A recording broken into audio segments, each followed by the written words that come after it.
오늘 하나님의 말씀 구약성경 에스더서 4장 13절에서 16절까지의 말씀입니다. 에스더서 4장 13절로 16절까지의 말씀입니다. 우리 한 목소리로 하나님의 말씀을 같이 받들어 읽도록 하겠습니다. 시작. 모르드게가 그를 시켜 에스더에게 회답하되 너는 왕궁에 있으니 모든 유다인 중에 홀로 목숨을 건지리라 생각하지 말라.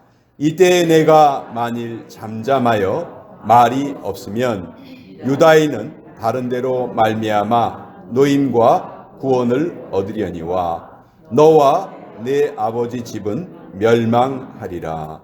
내가 왕후의 자리를 얻은 것이 이때를 위함이 아닌지 누가 알겠느냐 하니 에스더가 모르드게에게 회답하여 이르되 당신은 가서 수산에 있는 유다인을 다 모으고 나를 위하여 금식하되 밤낮 3일을 먹지도 말고 마시지도 마소서. 나도 나의 시녀와 더불어 이렇게 금식한 후에 규례를 어기고 왕에게 나아가리니 죽으면 죽으리이다 하니라. 하나님의 말씀입니다. 아멘. 자, 이 시간 잠깐 기도하겠습니다. 성령님, 이 시간에도 우리의 마음을 활짝 열어주시옵소서. 하나님의 말씀을 아멘으로 받게 하여 주시고 우리의 마음밭에 떨어지는 순간 많은 열매를 맺도록 역사하여 주시옵소서. 예수님의 이름으로 기도합니다. 아멘. 자, 오늘은 에스더서 죄송합니다. 4장을 볼 차례인데요. 우리 에스더서 1장에서는 왕후 와스티가 아주 이상한 이유로 폐위를 당했죠. 또 2장에서는 에스더, 주인공 에스더가 그 전 왕비를 대신해서 새로운 왕비가 되었습니다. 그런데 3장에서는 그 에스더를 딸처럼 잘 키워줬던 모르드게가 하만이라는 왕의 신하에게 절을 하지 않는다는 이유로 이제 유대 민족 전체를 몰살시켜 버리겠다는 그런 조서가 발표가 되고 말았습니다. 이 조서는 유대인들에게는 정말 너무도 충격이었죠. 우리 마른 하늘에 날벼락이다 그런 말을 우리가 쓰는데 그런 충격이었습니다. 감당할 수 없는 그런 충격이었어요. 그래서 에스더서 4장 3절에 이런 표현이 기록되어 있는데 동네마다 유대인들이 크게 애통하며 금식하며 울며 부르짖고 굵은 베옷을 입고 재에 누운 자가 무수하더라. 유대인들이 지금 이런 애통의 모습을 보이고 있습니다. 여러분 한번 생각해 보세요. 앞으로 11달 후면은 아무 잘못도 없이 아무 이유도 없이 유대인이라는 그 한 가지 이유로 이제 죽임을 당해야 됩니다. 얼마나 기가 막힌 상황입니까? 지금까지 가까이 지냈던 그 주변 사람들이 이제는 모두 다 적으로 보이게 돼요. 법적으로도 아무런 보호를 받을 수가 없습니다.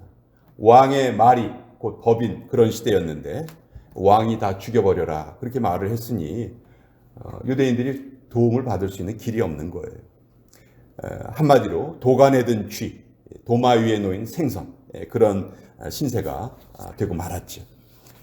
자, 이 일이 벌어진 원인을 제공했던 모르드게는 다른 사람들보다 슬픔이 더했을 겁니다. 모르드게 역시 옷을 찢고 굵은 베옷을 입고 죄를 무릅쓰고 성중에 나가서 대성 통곡했다. 성경은 그렇게 기록하고 있어요. 자기 때문에 민족 전체가 이제 죽게 될 위기에 빠진 것이죠. 자, 모르드게는 이 위기를 어떻게 하든지 에스더에게 알리려고 했어요. 그래서 대궐 문 앞에 나가서 대성 통곡을 합니다. 그냥 우는 것이 아니고 큰 소리로 울어서 다른 사람들이 그 울음소리를 듣게 하는 것이죠. 왜냐하면 당시 법률로는 베옷을 입고는 대궐문을 들어갈 수 없었다고 해요. 그러니까 대궐 문 앞에서 대성통곡을 하는 것이 이 모르드게가 할 수 있는 맥시멈이었어요. 이 절대절명의 위기를 지금 모든 유대인들이 다 알고 있는데 딱 한 사람만 모르고 있는 거예요. 그게 누굽니까? 바로 에스더예요. 에스더는 이런 일이 벌어진 줄 모르고 있는 거예요. 그래서 이 모르드게는 내시를 통해서 하만이 유대인을 다 죽여버리라 하는 그 조서의 초본을, 그 복사본을 주면서 이렇게 말해라. 에스더에게 왕에게 나아가서 우리 유대인들을 전부 다 구해달라고 그렇게 말하라고 부탁을 해라. 이렇게 내시에게 아주 신신당부를 합니다. 자, 내시를 통해서 이제 에스더는 모르드게가 왜 그렇게 대성통곡을 하는지 그 이유를 알게 된 거예요. 그런데 이때 에스더가 이 모르드게의 요청에 대해서, 왕에게 나아가라는 이 요청에 대해서 처음에는 어떤 반응을 보이나? 그래서 거절해 버립니다. 난 못합니다. 이게 에스더가 어떤 이기적인 마음으로 못하겠다고 한 것이 아니고 사실 불가능한 일이었어요.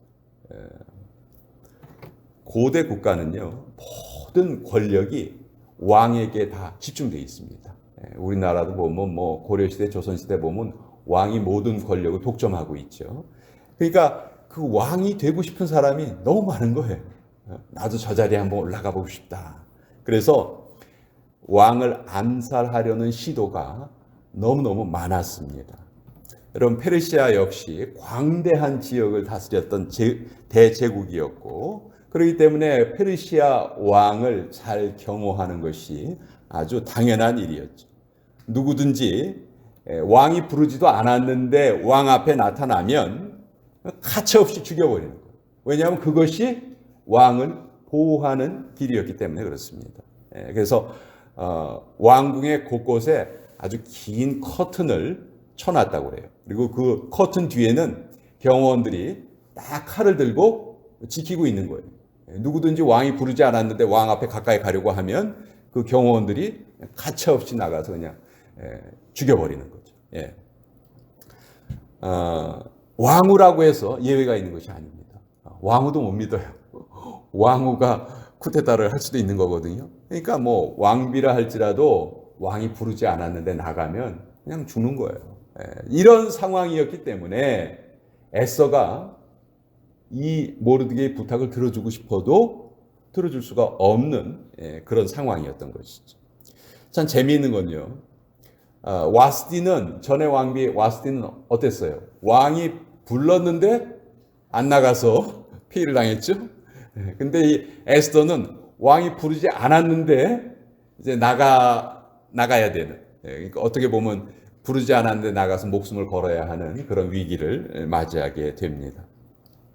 그리고 이때 에스더가 왕의 부름을 받지 못한 지 벌써 30일이 지났어요. 이건 뭘 의미합니까? 왕의 마음이 이제는 옛날 같지 않다는 거예요. 처음에는 에스더를 그렇게 사랑스럽게 봤지만 이제는 왕의 마음이 조금은 떠나 있다는 것이죠. 자, 이 모르드게가 에스더가 거절했다는 말을 이제 듣게 돼요. 이때 이제 모르드게가 여기에서 다시 내시에게 또 말을 합니다. 이렇게 말해라. 그게 이제 오늘 우리가 읽은 그 부분이에요. 에스더서 4장 13절과 14절에 너는 왕궁에 있으니 모든 유다인 중에 홀로 목숨을 건지리라 생각하지 말라. 이때에 만일 내가 잠잠하여 말이 없으면 유다인은 다른 데로 말미암아 노임과 후원을 얻으려니와 너와 내 아버지 집은 멸망하리라. 내가 왕후의 자리를 얻은 것이 이때를 위함이 아닌지 어찌 알겠느냐. 이때 내가 말이 없이 잠잠하면 여러분 어떤 때는요 말을 잘못하는 것이 죄가 될 수가 있지만 또 침묵이 죄가 되는 경우도 있어요. 꼭 필요한 말을 해야 하는데 안 했다면 그것이 죄가 될 수 있다는 것이죠. 꼭 필요한 말 한마디가 역사를 바꿔놓거든요. 사실 에스더는 침묵하고 싶었어요. 자기의 목숨이 달린 일이기 때문에 당연히 침묵하고 싶었겠죠. 그런데 이때 모르드게가 확신에 찬 말을 전합니다. 유다인은 분명히 다른 방법으로 구원을 얻을 것이다. 너 아니라도 하나님께서는 우리의 구원을 반드시 이루어 주신다. 그러나 네가 이 순간 말을 안 하고 가만히 있다면 하나님의 백성에서 너는 제외될 것이다. 잠시 사는 이 세상에서 네가 안전할지 모르겠지만 너와 네 아버지 집은 멸망당할 것이다. 하나님 앞에서 망할 것이다. 이런 아주 참 어떻게 보면 너무 무자비한 말이죠. 이 모르드게의 이 압력은 상상할 초월할 정도로 컸어요. 여러분, 모르드게가 에스더를 어떻게 키웠어요? 에스더서 2장 7절에 보면 모르드게가 자기 딸같이 양육하더라. 이렇게 말해요. 에스더는 모르드게에게 딸 같은 존재였어요. 그런 에스더에게, 딸 같은 존재에게 죽을지도 모르는 일을 하라고 말하는 그 모르드게의 마음은, 그 마음도 무척 아팠겠죠. 그동안은 모르드게가 에스더에게 너 유대인이라는 거 절대로 말하지 마. 그렇게 말하지 말라고 그랬어요. 그렇죠? 근데 이제는 네가 유대인이라는 거 밝히고 우리 유대인들이 모두 다 죽게 되었다는 것을 왕에게 알려라. 그래서 우리를 살려라. 그것만 딱 얘기해 주는 거예요. 어떤 뭐 자세한 방법을 말해 준 것도 아니고 아주 그냥 에스더로서는 너무나 힘들고 어려운 일, 어려운 무거운 짐을 모르드게가 지금 던져준 거예요. 어떻게 해야 되나. 뭐 왕비라고 해서 무슨 뾰족한 방법이 있는 것이 아니지. 그러나 이 모르드게의 마지막 말이 에스더의 마음을 흔듭니다. 내가 왕위의 위를 얻은 것이 이때를 위함이 아닌지 어찌 알겠느냐. 이 말씀이 에스더의 심령에 비수처럼 와서 꽂혀요. 여러분 생각해 보세요. 포로의 후예였던 에스더가 페르시아 제국, 당시 가장 넓은 영토를 다스리고 있었던 페르시아 대제국의 왕비가 된다는 것. 이거 정말 상상도 못했던 일이죠. 왕이 그 수많은 여자들 중에서 왜 에스더를 왕비로 택했을까? 모르드게는 네가 왕비가 된 것에는 분명히 하나님의 뜻이 있는데 그 하나님의 뜻이 바로 이때를 위함이다. 지금을 위해서 네가 왕비의 자리에 오른 것이다. 이렇게 말을 하고 있는 것이죠. 이 말이 이제 에스더를 결단하는 아주 결정적인 계기가 됩니다. 자, 비록 왕후지만 왕이 부르기 전에는 결코 왕 앞에 나아갈 수 없었던 한 여성이 이제 자기의 목숨을 던져버립니다. 에스더가 죽느냐 사느냐, 이제 이거는 예측할 수 없는 페르시아 왕의 기분에 딸린 거예요. 그때 왕이 기분이 좋으면 사는 거고, 그렇지 않으면 99.99% 에스더는 그냥 그 자리에서 죽고 마는 거죠. 아주 신랄 같은 그 하나의 가능성에 에스더는 자기의 목숨을 걸어야 하는 그런 상황이 된 거예요. 지금까지는 에스더가 모르드게의 명령에 다 순종해 왔습니다. 자기를 딸처럼 키워준 모르드게가 하라는 일 다 했어요.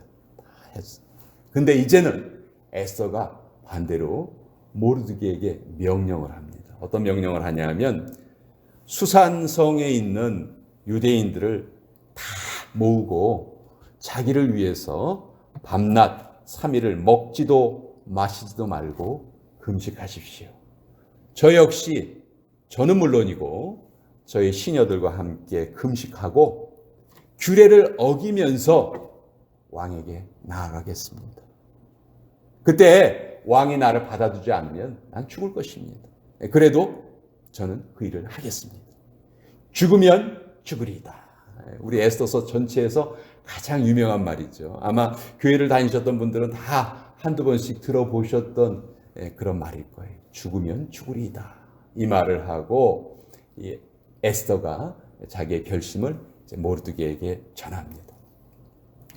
물론 에스더의 결단도 중요하지만 그 이전에 하나님 앞에 기도드리는 이 에스더의 모습, 이것이 아마 저는 하나님께서 가장 기뻐하시는 성도들의 기본 자세다. 저는 그렇게 생각을 해요.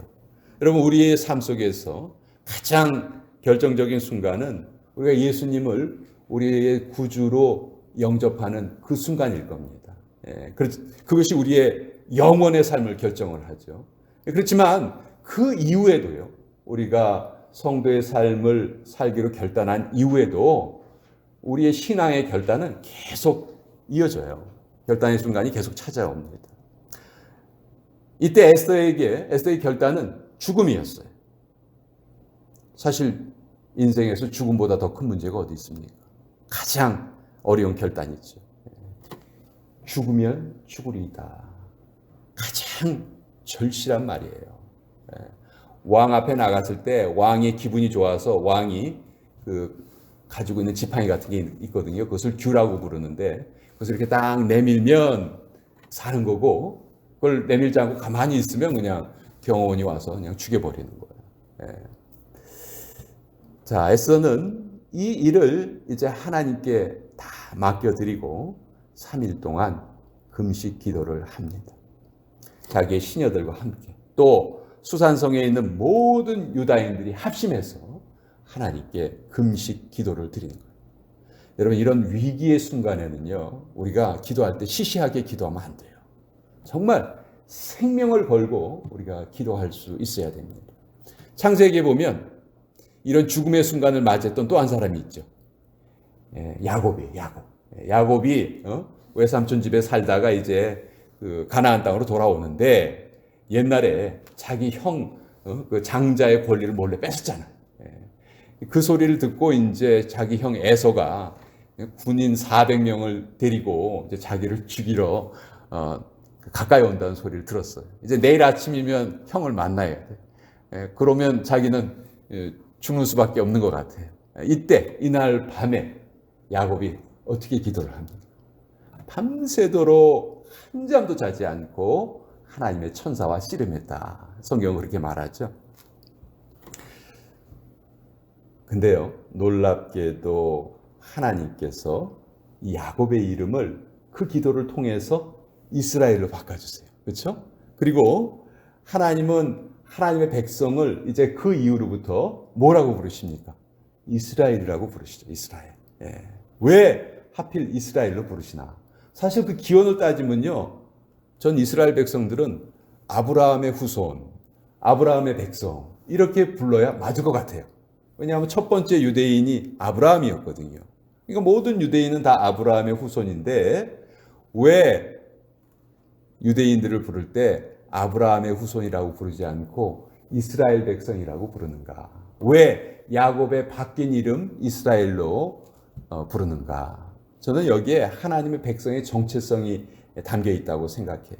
하나님의 백성은 힘쓰는 기도, 목숨 걸고 하는 기도를 하는 백성이다. 그런 뜻에서 야곱이 이스라엘로 바뀐 그 이름을 따서 하나님이 유대인들을 부르시는 것이죠. 정말 하나님 앞에 끝까지 포기하지 않고 기도할 수 있는 사람이 바로 진정한 하나님의 백성이다. 그렇게 알려주시기 위해서 이스라엘 백성이라고 부르시게 된 것이죠. 여러분, 정말 우리 한 사람의 가치는요, 위기를 만났을 때 진정으로 드러난다. 저는 그렇게 생각해요. 에스더는 이 위기의 순간에 자기의 믿음을 나타냅니다. 죽음마저 두려워하지 않고 하나님 손에 다 맡겨요. 그리고 간절한 기도를 드립니다. 여러분, 하나님은 역전의 하나님이세요. 상황을 바꿔주시는 하나님이세요. 근데 하나님이 상황을 바꿔주실 때 그냥 바꿔주시지 않습니다. 반드시 기도를 통해서 바꿔주세요. 에스겔서 36장 37절에 아주 유명한 구절이 있죠.